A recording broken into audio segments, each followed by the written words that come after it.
Sa Diyos po ang papuri. So, nakaka-bless po kasi yun nga, nung second time around na nagkaroon ng confirmation sa akin na tinatawag ako ni Lord, nire-resist ko. Lord, di ako karapat-karapat. Sinasabi ko gano'n.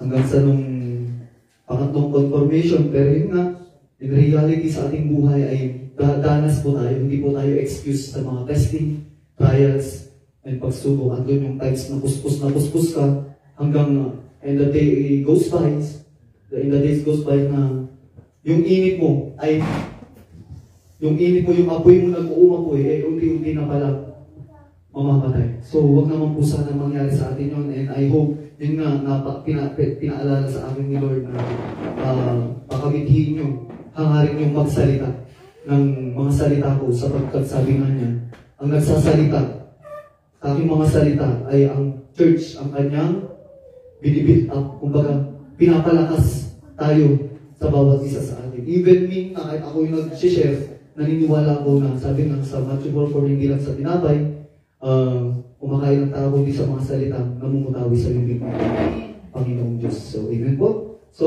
hindi ko na po patatagalin ang ating Bible reading po. So, yung title po ng ating mensahe, Teaching About Prayer. So, nakaka-bless kasi alam ko po na lalo po tayong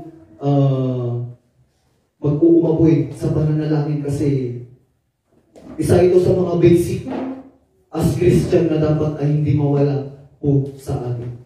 So, amen po. Sabi niya sa Matthew chapter 6, verse 6. Sabi niya doon, ngunit kapag mananalangin ka, pumasok ka sa iyong silid at isara mo ang pinto. Saka ka manalangin sa iyong amang hindi mo nakikita at gagantihin ka ng iyong amang nakikita ng kabutihang ginagawa mo ng lihim. Sige, sandali po tayo yung mukhang manalangin. Maraming Diyos na makapangyarihan sa lahat. Salamat po sa buhay mong salita. Sa oras mo ito, I pray that you will anoint your words, O God.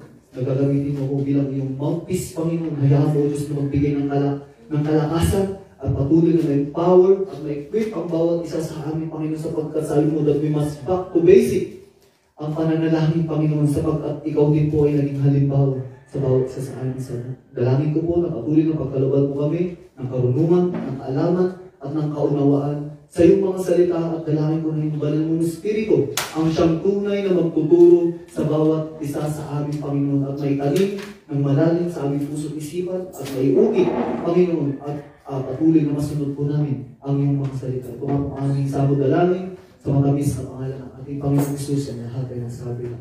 Amen. Next slide po. So ano ba yung pananalangin? Sabi niya, prayer. Prayer is an honest conversation with God in which you worship Him and sincerely seek His direction for your life with an open heart as His love relationship with you is created and maintained. So ang pananalangin daw po ay isa sa way sa pag-worship sa ating Panginoon. So pag sinabi natin worship, hindi lamang po yung tayo ay kumamanta. So, isa ito sa mga bagay na gagamitin po natin. Ang pananalangin is, kumbaga sa ka-inline po siya, category din po siya sa worship. So, sabi niya rin doon na para tayo ay yung direction natin sa ating buhay. So, mamaya ay talagang uhukayin natin gaya ng mga pagpipray ng trabaho, ganyan, kung ano ng mga ipagpipray natin. So yun, naka-inline po yun. At dapat po daw natin ay commenting. So next is sabi niya din, ang prayer is a worship address to the Father. Sabi niya sa Acts chapter 12 verse 5. At in the name of Jesus. Sabi niya rin sa John 16 verse 13. And through the power of the Holy Spirit. So lungid po sa ating kaalaman na wag po tayong malilito na even me nung bagong Christian ako, sabi ko pag nagpipit, that the Father, sabi nung ganyan, tapos tadulo meron in the name of Jesus, with the power of the Holy Spirit. Huwag po tayong ma-confuse na we are serving one God, pero sa tatlong persona. So, amen po ba? So, sabi, iisa ang Diyos, pero tatlong persona. Meron po tayong God the Father, God the Son, and God the Holy Spirit. So, sa matatakal din po siguro, ipasko pagdating ng araw. So ipag-pray lang po natin. So next po, focus po tayo sa pananalangin.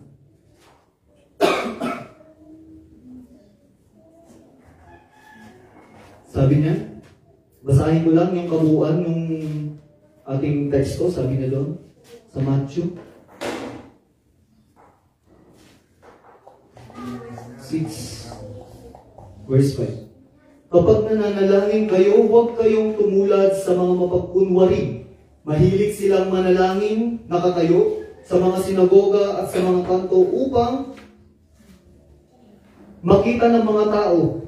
Tandaan ninyo, tinanggap na nila ang kanilang gantimpala. Ngunit, kapag mananalangin ka, pumasok ka sa iyong silid at isara mo ang pinto, saka ka manalangin sa iyong ama na hindi mo nakikita at ang iyong ama na nakakakita ng ginagawa mo ng lihim ang siyang magbibigay sa iyo ng gantimpala. So, amen po. So, ang pinaka-the best example sa pananalangin walang iba kundi ang ating Panginoong Jesucristo. So, sabi na, ituloy ko, sabi na, sa pananalangin, ninyo'y huwag kayong gagamit ng maraming salitang walang kabuluhan, gaya ng ginagawa ng mga hintil. Ang akala nila'y papakinggan sila ng Diyos dahil sa haba ng kanilang sinasabi. Huwag ninyo silang tutularan. Alam na ng inyong Ama ang nasa langit ang inyong kailangan bago pa ninyo ito hingin sa Kanya. So, amen. Kailangan magkaroon po tayo dito ng wisdom. Hindi po kahit sinabi na doon na alam na ng Diyos yung ating kailangan, hindi na tayo mananalangin. Hindi po. Kasi even si Jesus Christ, nanalangin pa rin po siya.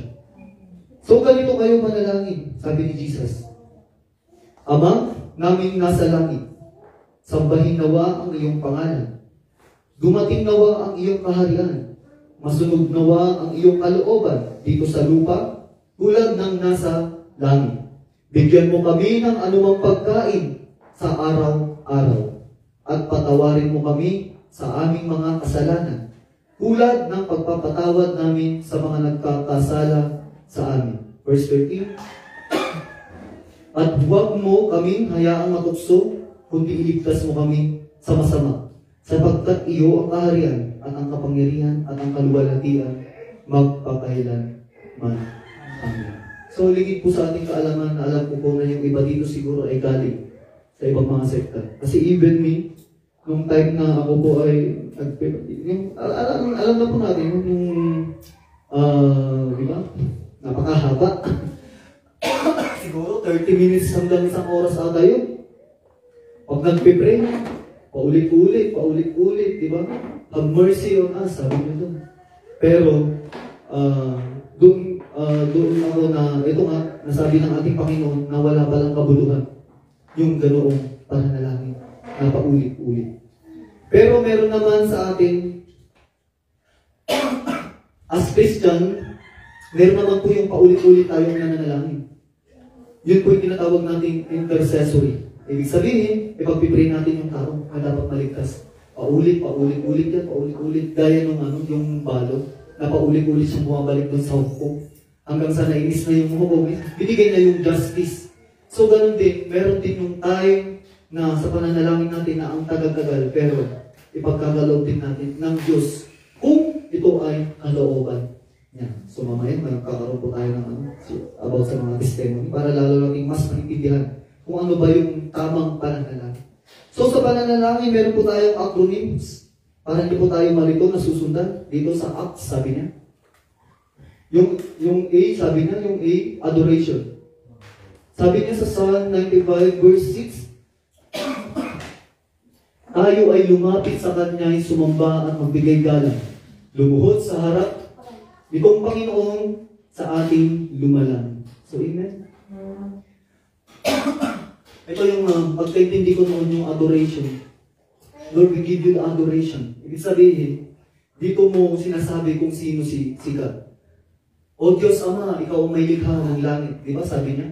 Dito sa unang panalangin ni Jesus Christ. Ama naming nasa langit. So yun yun.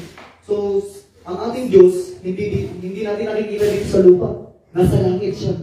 Doon in-acknowledge ni Jesus ng ating Diyos ay nasa langit. So, para mas mabilis kung ano yung pagkakilala mo sa oh, you are my Father that who heals my sickness, mga ganun. Sasabihin mo, ikaw ang may likha ng langit at ng lupa. Doon mo i-emphasize o doon mo sasabihin kung sino si God na pagkakakilala mo. Gaya ng example ni Jesus Christ, sabi niya na Ama namin nasa langit. So yung next, yung C, ito yung wag na wag po natin kalilimutan. Sabi niya, Psalms chapter 32 verse 5. Ako ay lumapit sa iyong harapan at ang salay inamin. Ang aking ginawang mga pagsalangsang di mo inilihim. Pinagpasyahan ko ang lahat ng ito sa iyo'y idaing. At aking natamo ang iyong patawad sa sala kong angkin. So, ibig sabihin, sabi na ikumpisan natin ng ating mga kasalanan sa ating Ama. Sabi niya sa 1 John 1:9, that if you confess, sabi niya roon, 1 John 1:9. Sabi niya po dito, subalit kung ipinapahayag natin ang ating mga kasalanan, patatawarin tayo ng Diyos sa mga ito at lilinisin tayo sa lahat ng ating kasalanan. Sapagkat siya'y tapat at matuwid. Kung sinasabi natin hindi tayo nagkasala, ginagawa natin sinungaling ang Diyos at wala sa atin ang kanyang kapangyarihan. So may mga level po yan. Nung tayo ay hindi pa nakakilala sa ating Panginoon, meron po tayo yung acceptance and repentance na tinatawag. Meron tinanggap natin si Jesus Christ, andun na, pinatawad na tayo, nasarap na rin ng faith. So, may sulat na yung pangalan natin sa aklat ng buhay. Hindi po natatapos po doon. Kasi, aminin man natin o hindi, sa araw-araw ng buhay natin, nagkakasala po tayo. Pag pumunta ka lamang sa mall, may nakita ka doon na, di ba, sexy, parang kasala ka na. Kahit hindi mo sinasadya, mamaya nakapag-isip ka na ng hindi maganda. So, ganun po sabi niya, ngayon pagkakasala, nakita natin, naisip, naramdaman hanggang sa inak mo na. Yung tao na yun, nakita mo, nagandahan ka, niligawan mo na, di ba? Pwede nagkasala ka na. Kung may nangyari sa inyo, hindi pa kayo kasal, parang gano'n. So yun po yung example ko na, sabi niya, if you confess, ibig sabihin, ikukumpisan po natin. So nung nakatanggap na tayo, tuloy-tuloy po yun na pinag-pray natin talaga. Pag-gising natin sa umaga, yan, pagtulog natin ng gabi, kasi hindi natin alam yung buhay. Kagaya nga nung doon sa amin, kinabagahan, hindi na nagising. So, yun po. So, pangatlo, Thanksgiving. Sabi nga sa Philippians, chapter 4, verse 6. Huwag kayong mabalisa tungkol sa anumang bagay. Sa halip ay hingin ninyo sa Diyos ang lahat ng inyong kailangan sa pamamagitan ng panalangin may pasasalamat. So, bago tayo pumunta doon, biglang ko lang.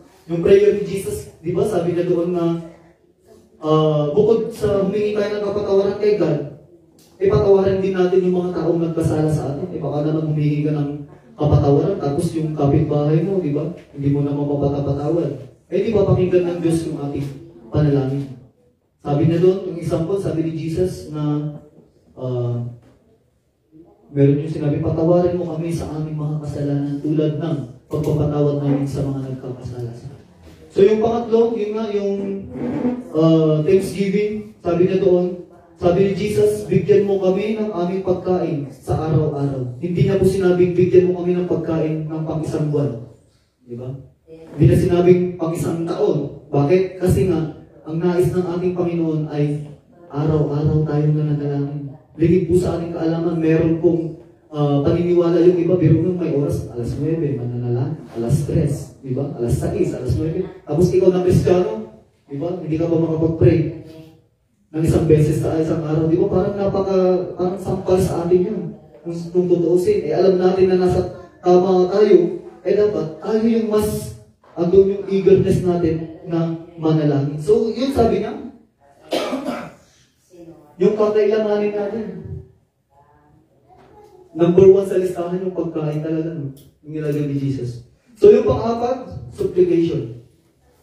1 Timothy chapter 2, verse 1. Una sa lahat, ipinakikiusap kong paabutin ninyo sa Diyos ang inyong kahilingan, panalangin, pamanhik at pasasalamat para sa lahat ng Panginoon. So pag nagpipray po ba tayo, Si, si Lord po ba talaga yung pinagpiprayhan na po natin? Nakakasigurado po ba tayo? Baka naman minsan, hindi na Panginoon, nagiging pahingi noon. Bakit? Di ba? Hindi mo pa siya in-acknowledge, hindi ka pa nag-confess ng kasalanan mo, hindi ka pa nagpasalamat, prayer mo, humihingi ka na kaagad, Lord, ikan ako natin trabaho. Di ba? Lord, ikan ako natin kanal. Kasi naman, hindi ka nakailang ka na. So parang ganun din po, na dapat hindi po tayo yung tipong pagmananalangin, hindi pahingi noon, kung hindi dapat talagang Panginoon. Amen po ba? Nag-get po ba natin yung gusto kong sabihin? Amen? Ang tamaan ay ikaw na. Amen. Hallelujah. Praise God. So yun po, para hindi po tayo malito sa pananalangin. Susundan lang po natin yung acts. Hindi po dapat kung mauna yung S, humihingi ka lang kaagad. Dapat ay i-acknowledge mo muna si God, mag-confess ka ng kasalanan mo, at tayo ay magpasalamat, at yun na yung pamuli, yung mga pangangailangan natin. Amen? So next, sabi niya dito, sapagkat ang kalaban natin hindi mga tao, kundi mga pinuno, mga may kapangyarihan at mga tagapamahala ng kadiliman, na mamayani sa sanlibutan ito, ang mga hukbong espiritual ng kasamaan sa impapawid. Kaya isuot ninyo ang baluting mula sa Diyos. Sa gayon, makakatagal kayo sa pakikipaglaban. Pagdating ng masamang araw na iyon, at pagkatapos ng inyong pakikipaglaban, ay matatag pa rin kayo nakatayo. So, amen. Meron pong battle na tinatawag. So, dito na po tayo papasok yung sinasabi kong intercessory prayer na kuminsan, hindi lang isang beses natin ipag-pray. Maaaring araw-araw yan. Lalo na yung mga na-encounter ako sa healing, meron months. Inabot sila ng ilang months bago nakita yung kasagutan ng prayer po nila. At lagi po natin tatandaan na merong battle sa ibabaw. Gaya nung si Daniel, di ba, nagpipray siya. Nakibaka. Yung prinsipe. Kumbaga na, sinagot na yung prayer, pero dapat mag-pray pa rin tayo na mapagtagumpayan ng mga, yung anghel, i-rebuke natin yan sa ipabawid. At ang ano ko dito is, based sa experience ko, may mga times na gigisingin ka ng Holy Spirit. Ang pinaka-best quiet time po sa bawat isa sa atin ay 12 a.m. hanggang 3 a.m. Kasi meron po akong nabasang testimony na pagdating ng alas 2 ng madaling araw, andyan yung mga kalaban para hadlangan yung mga panalangin po natin. So sabi niya doon, ang benefits na rin doon, sabi ni Jesus, upang hindi kayo matukso. So marami, hindi lang naman sa tukso sa babae, sa pera, sa lahat, maaaring pwedeng gamitin ng kalaban. Sabi niya rin sa Romans chapter 8 verse 26, nag-focus po tayo sa prayer. Ito yung the greatest weapon na binigay po sa atin ng Panginoon. Kasi bakit po? Di ba yung sa nabanggit, yung armor, full armor, helmet of salvation, ayan, breastplate, being righteous, the shield of faith, the sword of word of God, the belt of truth, yung shoes natin na pagiging ready na mag-share ng salita ng Panginoon, at yung pangpito, yun nga po yung pananalangin. Gayun din naman, tinutulungan tayo ng Espiritu sa ating kahinaan. Hindi tayo marunong manalangin ng wasto, kaya ang Espiritu ang lumuluhod para sa atin sa paraang di magagawa ng pananalita. So, hindi porket sinabi niya dito na hindi tayo marunong manalangin, may nasign na mga nag-pray, sikat na sister, tag-pray, nalalain ka. Sikat na brother, tag-pray, nalalain ka, maamong pag-pray. Dapat hindi po ganun. Dapat ang gawin natin, pag inasign ka, sige. Bakit po? Kasi exercise, yung tinatawag natin yun. Kailangan natin i-exercise.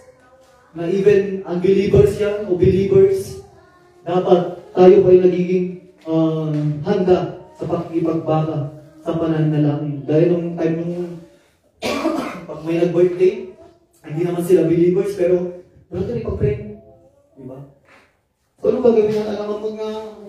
Alam naman na kakilatan. Alam naman nila dun sa mga kapitbahay nyo na kayo ay tagasunod o follower tayo ng ating Panginoon, di ba? So, parang ang dating noon, di ba? Ikinakahiya natin ang Panginoon. Sabi nga niya, pag ikinahiya natin ang Panginoon, ikakahiya rin naman din tayo ng ating Ama na nasa langit. So, huwag naman po sana mangyari sa atin yun. Meron din yung times na yun nga, yung hindi tayo marunong manalangin, nag-worship ka ng ganyan. Tapos mapuspos ka ng Holy Spirit. Andun na ng Holy Spirit na. Yung magbibigay sa atin ng groanings and utterance. Na magugulat ka na lang, after nun, ay pagpipray mo na yung mga dapat na ipagpipray. Kaya nga po, sabi niya dito, teaching about prayer, para tayo po ay ma-equip. Amen po ba? Hindi pwede na sabihin natin, ay, iwan na, nalalain. So, yun po, ang tamaan ay ikaw na. So, amen? Hallelujah. So, meron po tayong mga, bago ko pumunta siguro sa suggestion prayer, yung tatlo, suggested to pray, mga tatlong pwede natin ipag-pray. Testimony ko lang po, nung time na doon ako sa Quezon City. Doon na nag-pray po ako, sabi ko, Lord, parang nagkaroon ako ng burden na gusto ko makasama yung pamilya ko, pero bukod doon, nakakapag-serve ako sa kanya. So nag-pray ako, Lord, pagkalooban mo ko ng trabaho na doon na nakakapag-serve ako, tapos pati yung pamilya ko, as for me in my house, we will serve the Lord, sabi mo. Nagulat na lang ako na may times na medyo hindi na maganda. Tapos, piruin mo, nung andun na ako, nag-pray ako ng trabaho. Tapos yun. Hanggang sa nung may pumunta ako, syempre, faith with action. Habang nung nag-pray ako, nagpasa ako ng resume. Tapos nung time na yun, may pinuntahan kami una, ramdam ko talaga na parang hindi dito sabi ko. Tapos nung pumunta kami ng pangalawa, yun na. At hindi ko in-expect na yung pinasukan ko na pala yun is Christian. Meron sila na bago lumabas, blending din siya. Bago lumabas, merong prayer. Nagbabasa ng Biblia, ng prayer. And ang pinaka-bonus doon na binigay sa akin ng Lord, umuwi ako doon sa amin. Yun yung bonus. Kumbaga, sinagot niya na, may bonus pa. Yun yung prayer ko na tumugo ng Panginoon. So yung pangalawa naman na prayer ko, ito naman yung pag-a-apply ko ng Coast Guard. So yung una, tinugon ng Lord, the best, yung sagot niya. Tapos yung pangalawa naman, yung sa pag-Coast Guard ko noon, may pandemic. Umuwi ako noon is 2017 na kami. So, nakapag-physical exam na, ganyan, medical. Tapos biglang nahinto. Tapos after how many months ulit, nag-call back na naman sila na kailangan namin i-process ulit. So in short, nag-process po ako ulit. Kasi nga yung mindset ko, sabi ko, Lord, kung makapasa ako dun sa Coast Guard, gagamitin mo ko ang finance sa church. Yun yung prayer ko. Sabi naman ng aking pastor at ang kanyang asawa, pakinggan mo ang tinig ng Holy Spirit ko. So yun lang, yung lagi nilang sinasabi. Siyempre, ako na, pinagpipilitan ko. Nagpiprayer ako, ganyan. So, nagpiprayer ako, Lord, pakapasa ako ng medical, Lord. Talagang puspusan yung prayer. Pupaprocess ako. Narating ko yung pinakadulo ng pagpuproseso, deliberation. Pero, andoon na yung huli, nagkaroon ng revelation, nagtinig sa akin si Lord na sabi niya, tinutugon niya yung mga prayers talaga natin. Kasi nga, alam na tayo Pero, yun nga, sabi niya, yung pagdidesisyon, binigay na sa akin kung itutuloy ko o hindi. Pero syempre, dahil gusto ko, yun yung will ko, gusto kong mangyari na makapag-support na lang. Financially, legitisidad to natin, kamantaan mo bro. Amen. So, yun, pinuloy ko hanggang sa, yun na nga, nag-pandemic ulit. Nangyari. Yun nga, yung tinatawag natin sa Proverbs na may mga plano tayo, na yung dulo pala ay dead end. So hanggang sa, inako na lang na, okay Lord, very masakit, pero tinanggap ko na Lord, hindi mo talaga kalooban. Kung minsan, meron tayong mga plano o mga ways na maganda naman sa tingin natin, gaya ni sino na ba yun? Saul po ba yun, Pastor? Si Saul yung hindi may instruction tapos hindi na sinunod. Kasi nga, yung handog, kinuha niya yung mga maiinam, hindi na pinatay, ginawang alipin, iahandog kay Lord. Maganda yung intention, i-offer kay Lord, pero hindi nalugod si God. Kasi nga, hindi na sinunod yung instruction. Sabi nga, meron tayong tinatawag na obedience is better than sacrifice. So yun po yung dalawang prayer na masasabi kong testimony ko na yung unang, tinugon, the best answer pa. At yung pangalawa, yun nga, na may mga bagay talaga na kahit ipagpilitan natin kung hindi kalooban ng Panginoon ay hindi mapangyayari. Mapapahamak lang po tayo. At ang naging kapahamakan ko doon is nagkaroon kami ng utang dahil doon. Nasa worth of kulang 20,000. Kasi medyo malaki din talaga yung pagpuproseso ng Coast Guard. So, yun po. So, meron po tayong tatlong na suggestion na yung pwede natin ipag-pray. So, yung una, pray for all people. Sabi niya, sa 1 Timothy chapter 2, verse 1 to 4, sabi niya doon, hallelujah.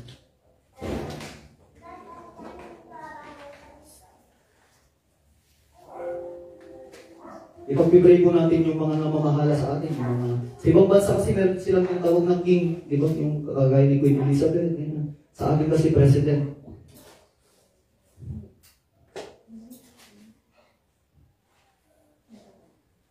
Sabi niya,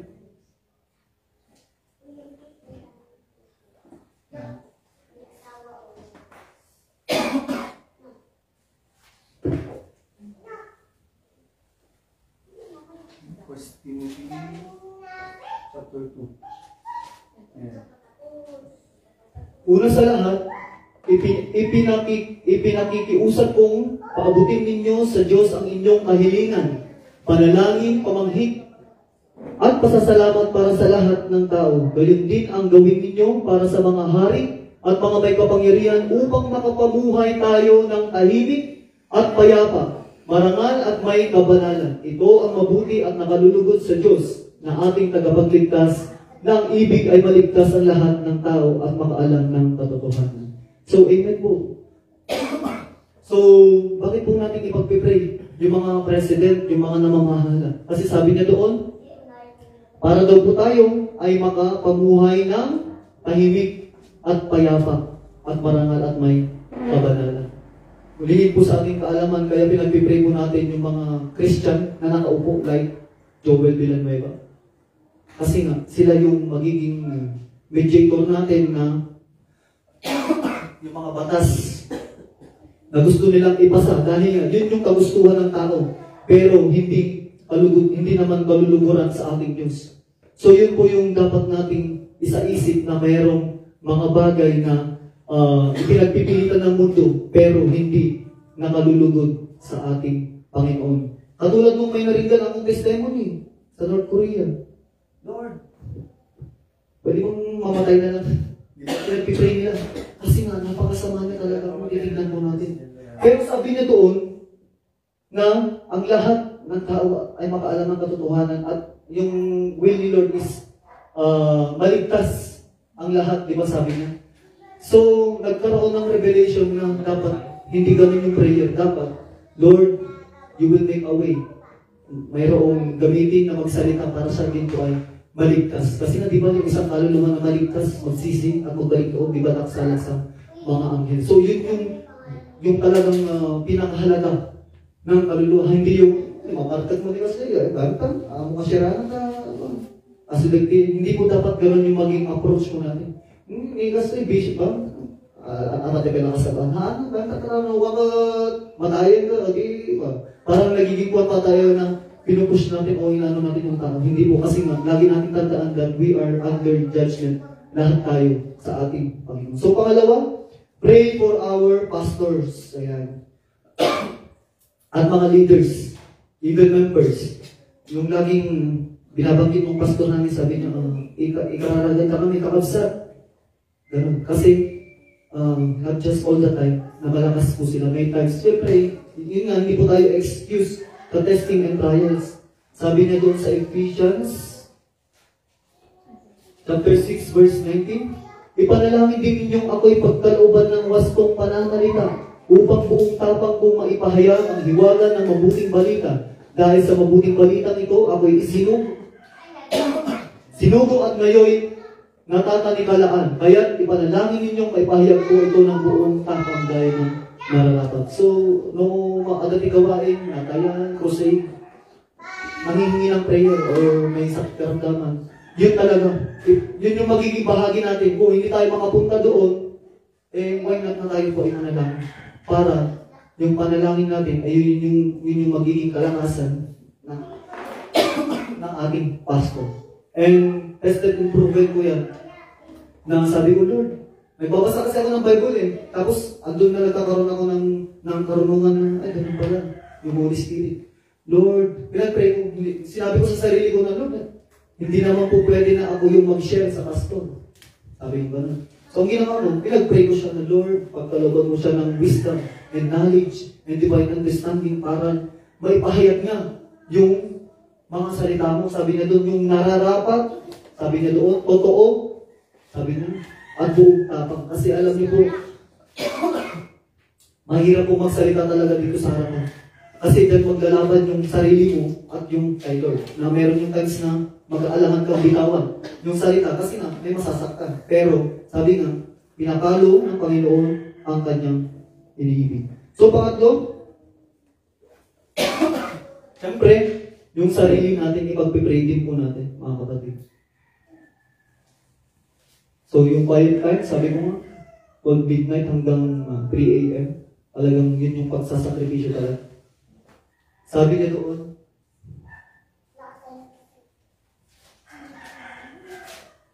Hallelujah.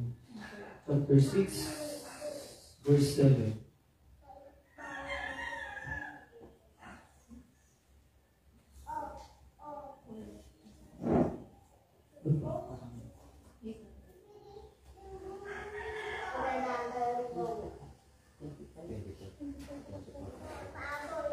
Huwag kayong mabalisa tungkol sa anumang bagay, sa halip ay hingin ninyo sa Diyos ang lahat ng inyong kailangan sa pamamagitan ng panalangin may pasasalamat at di malirip na kapayapaang ng Diyos ang mag-iingat sa inyong puso at pag-isip sa pamamagitan ni Kristo Jesus. So, yun po.